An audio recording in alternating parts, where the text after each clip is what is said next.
So you wanna know what a realistic day in the life of an illustrator is like.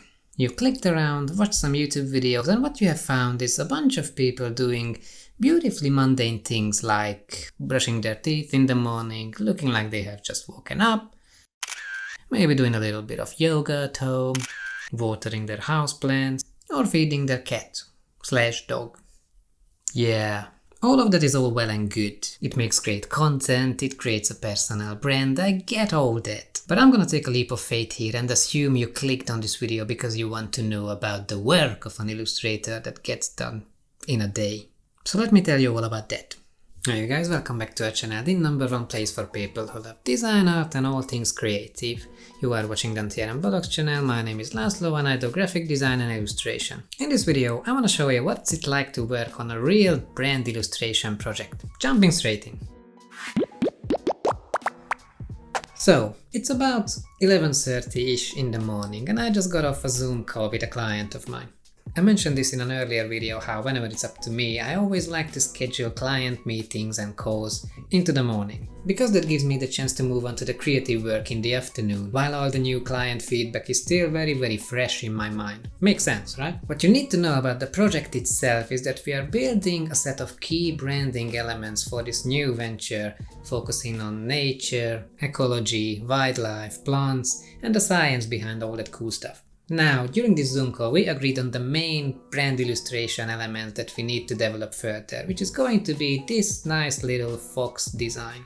I would hesitate to call this a logo because it's much more complex than your average logo design is. In fact, I wasn't sure if I should name this video a day in the life of a graphic designer or an illustrator, because this project is a little bit of both, but at the end of the day, they're basically gonna use this little fox as their brand logo. So they approved the idea, they like the basic layout, so what we need to get on with the next couple hours or so is to color this in. Let's get on with it. Here you can see we are in Adobe Illustrator and I already have a couple color blocks saved out here, which I think I will start with. But at this point, I reserve the right to change my mind about certain shades, as I just wanna see where the project takes me. The brief says they want earthy colors, so it is pretty open at this point. So I lock in this line work layer and fill things out with color below it. I start with the main color, which is going to be just a big shape I create with the pen tool by roughly following the line work's path. Then I'm gonna turn to the blob brush to fill in these little planty bits and bobs. The blob brush is my best friend these days, which I have to admit I never used to use in the past, but lately I find myself relying on it more and more. Now, I don't know how many of you know this, but if you wanna know the difference, well, the normal brush in Illustrator works by creating vector paths, right? So if you do some lines here and there, and you select them, you can play around with the selection points and change the line's directions. Now, on the other hand, if you use the blob brush, it's going to create, well, a blob. It makes up a big shape with selection points that you can play around with around the shape. Yeah, which is very useful if you want to fill things in a more intuitive way rather than relying on the pen tool. Now, as you can see, I change some of these colors on the drawing as I go and make up the final color palette by experimentation. I even change some of the line work here and there for a better synergy between shapes and colors. This is why this process can take a bit longer than you would expect. Sometimes things don't look as good in practice as they did in your head while planning, so you need to put the groundwork in, right?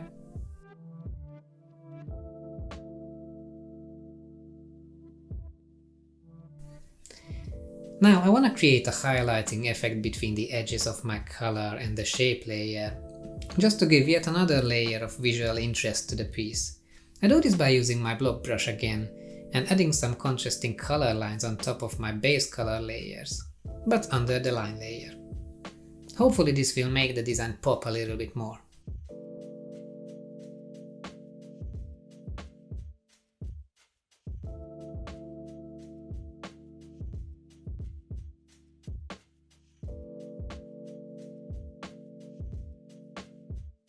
So this is done. We've been at it for a couple hours, quite happy with how it looks now, and gosh, do I need a lunch break? Yes, I do. So let's save everything, turn away from the screen for an hour or so, and I'll see you guys here after I have some lunch. Or to be a bit more honest with you, after this ad break.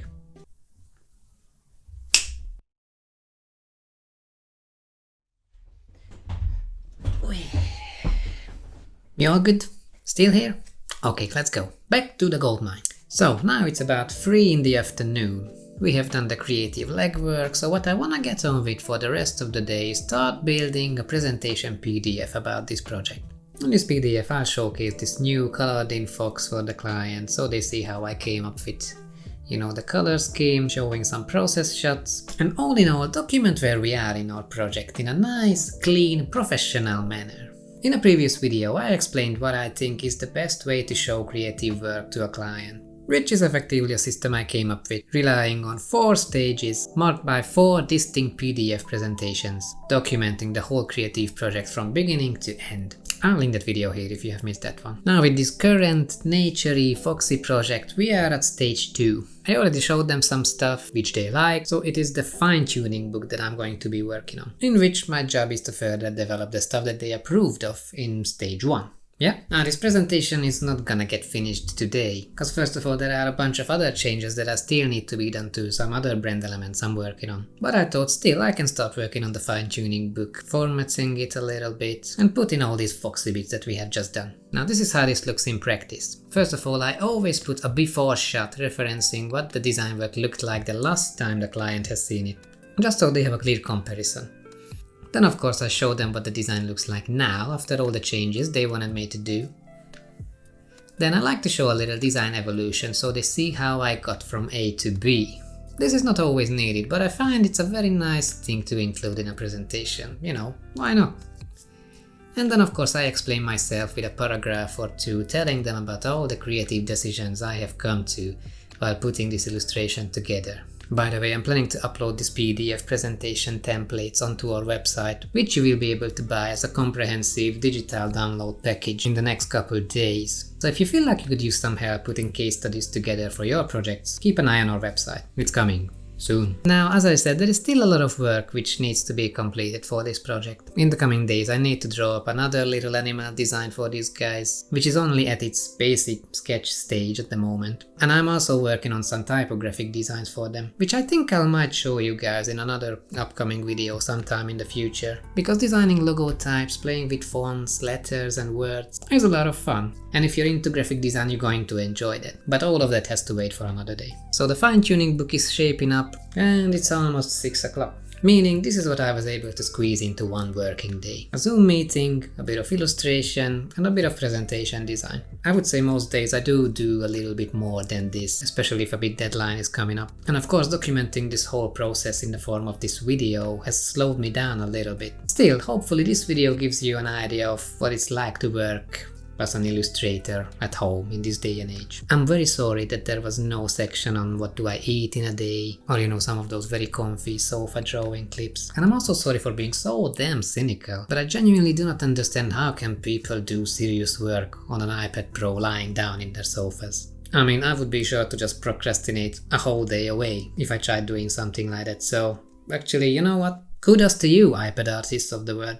Anyway, I'll keep you updated how this project goes in the forms of videos, I guess. So to make sure you're not missing out on any of that and more, join our creative crew. I'm all about graphic design and illustration, and Jacqueline's content is focusing on interior architecture and design, insights, tutorials and everything in between. Please leave a like to help us reach more people with this channel, and I'll hope to see you this time next week with something else, okay? See ya!